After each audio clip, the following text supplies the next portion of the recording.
الزمالك يفوز على الإسماعيلي 2-0 ويواصل تصدره لجدول الدوري المصري. ليه بقول إن الزمالك قدر إن هو يظهر بشكل ممتاز؟ لأن الزمالك من بعد التوقف الدولي لعب ماتشين، واحد مع المصري وواحد مع الإسماعيلي. لا المصري كان دون المستوى ولا الإسماعيلي كان دون المستوى. أنا لسه مستني أشوف الزمالك بيلعب قصاد فريق رخم بيتكتل دفاعيا، فعشان اشوف واحكم على الزمالك هل الزمالك فعلا تحسن في الامور دي لما بيلاقي فرق بتلعب تحت الكوره او في منطقه الدفاع او بيتكتلوا دفاعيا او بيدافعوا بالعشر لعيبه او بيركنوا الباص. هل الزمالك هيقدر انه يخترق الدفاعات دي ولا لا؟ انا على المستوى الشخصي حتى لو بقول لك نفسي الزمالك يلعب قصاد فرق بتركن الدفاع، انا برضو كمشجع زملكاوي لا ما اتمناش كده طبعا. اتمنى ان كل الفرق اللي بتلعبنا ان هي تكون مسهله المهمه زي الاسماعيلي والمصري.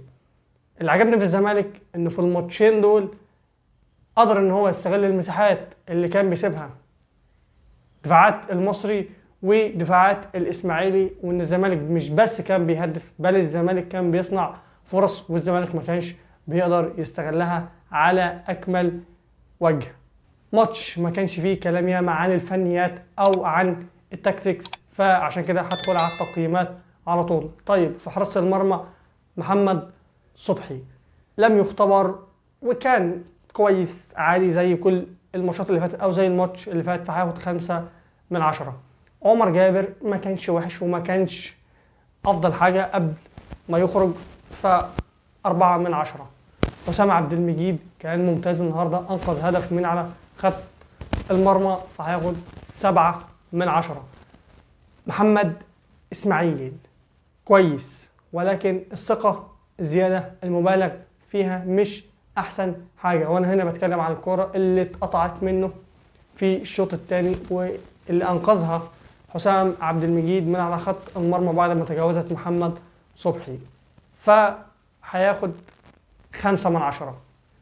محمود بنتايج في ناس بتشوفه كويس، أنا بشوفه إن هو كويس تمام، هو كويس، هو افضل من فتوح، ولكن في حاجات ساعات ما بتعجبنيش فيه زي التهور الزياده وان هو بيندفع بدنيا زياده عن اللزوم، ما عندوش فن استخلاص الكوره. احيانا الحاجات دي ممكن تلبسنا بلانتي او انذار زي الكوره في الشوط الاولاني اللي خد فيها انذار. ما كانش، او انا بشوف ان هو ما كانش المفروض يروح ويجري ورا اللاعب ويشد فيه، كان ممكن مثلا ان هو يعمل معاه سباق سرعه وان هو يجري من جنبه، او ان هو كان ممكن يستعمل ذكائه وان هو كان شايف زميله حسام عبد المجيد او كان عبد الله سعيد تقريبا في الكوره دي وكان قريب برضه من اللعيب اللي هو شده وخد انذار.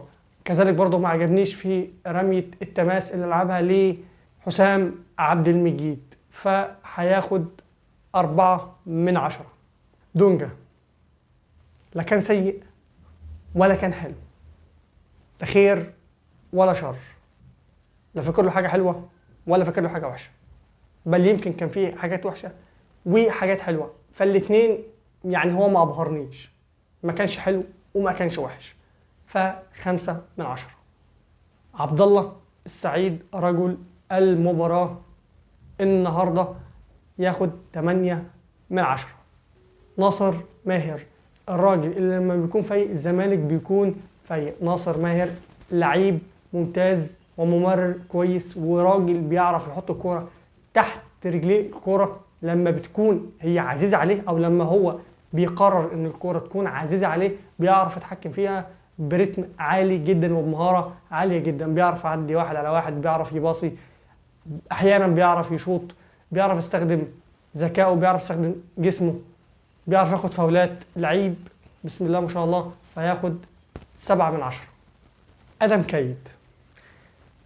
كايد هو حلو كسنيد، بمعنى ما تديهوش الكوره ويجري او ما تديهوش الكوره ويعدي واحد على واحد، ما تلعبوش خط، هو ما يلعبش خط، هو يلعب سنيد. يعني كوره 1 2 مع زميله، لو زميله عايز يسند على ادم كايد هيديله اللمسه، ادم كايد هيديله اللمسه وهيطلعه، زي ما عامل كوره ليه عبد الله السعيد 1 2 واعملها بكعبه، وزي برضه احمد فتوح او محمود بن تايك قبل ما يطلع في كرة برضه اداها له ورفعها. هو كويس في الحتة دي، لكن غير كده فهو سيء، بأمانة فهو سيء، فياخد 4/10. خوان بيزيرا زودتها، بقيت بتزودها وبقيت بتزود الكرة في رجليك، الأنانية ظهرت بعض الشيء. هو لعيب ممتاز طبعا، لعيب مفيد، ولكن النهارده بالذات بانت الأنانية، بانت الأفورة، وبانت الكلكعة والكركبة حبتين، وكرة في رجليك. في كرة في آخر الماتش لو كان بصاها أو كان عداها على طول لناصر منسي كانت ممكن تكون هدف، أو ممكن تكون فرصة محققة عالية جدا. الفينش عنده مازال سيء، طول ما الكرة وهي في رجليه الدنيا بتبقى حلوة، أول ما الكرة بتطلع من رجليه بتبقى وحشة، لأنه في الباص ضعيف، يعني في السرعات ضعيف. مش قصدي الباص لزميلك مثلا او في حد جنبك، لا ده بيبقى كويس فيها، قصدي لو في باص ثرو باص بيكون سيء. التصويب او الفينش سيء جدا جدا جدا، وده شغل المدرب، قلتها 100 مره، ده شغل المدرب. المفروض المدرب يعني يقعد معاه او يمرنه تمرينات مكثفه على الفينش او التمريرات الطوليه او السروهات، زي عبد الله سعد مثلا لما طلع كره لعدي الدباغ، وعدي الدباغ ضيعها في الشوط الاولاني. ف خوان بيزيرا ياخد النهارده 5/10، حتى وان كان متسبب في البلنتي اللي احرزه عبد الله السعيد. عدي الدباغ بامانه انا مش عارف، حلو وحش، وحش حلو، حلو وحش، وحش حلو. بتضيع انفرادات، بتفقد الكرة ميس باص، احيانا بتفقد الكرة، مش مطمئن، فياخد 6/10 عشان الهدف.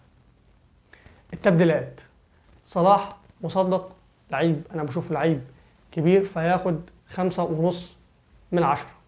احمد فتوح كان كويس نوعا ما، فياخد 4/10. احمد حمدي كان برضه كويس نوعا ما، فياخد 5/10.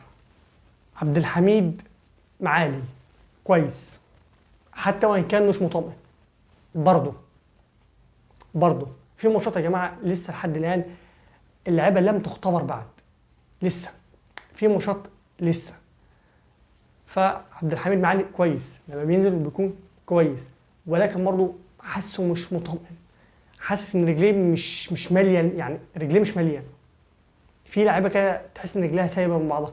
عبد الحميد معالي اتمنى انه ما يكونش من النوعيه دي، ولكن النهارده هو كان كويس فياخد 6/10. ناصر منسي لا، وانا هنقيمه؟ ده احنا شهر سبتمبر، في شهر سبتمبر، النهارده 18 سبتمبر، فسبتمبر والذكرى بتاعه السوبر الافريقي السنه اللي فاتت، فياخد 10/10، 10/10، وبوسه، وكمان بوسه. الاسطوره في ذكرى شهر سبتمبر ياخد 10/10. يانيك فيريرا 6/10.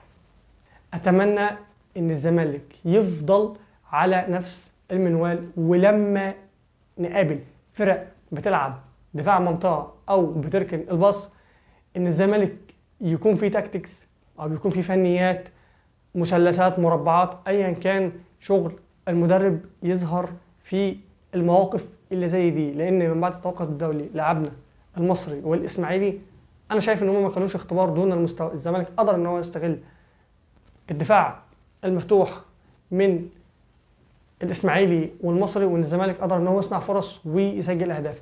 اتمنى قدام الفرق اللي هتقابلنا، في فرق طبعا هتقابلنا وهترخم وهتركن الى اخره، فان الزمالك عايز اشوف الزمالك هيقدر يعمل ايه مع الفرق اللي زي دي.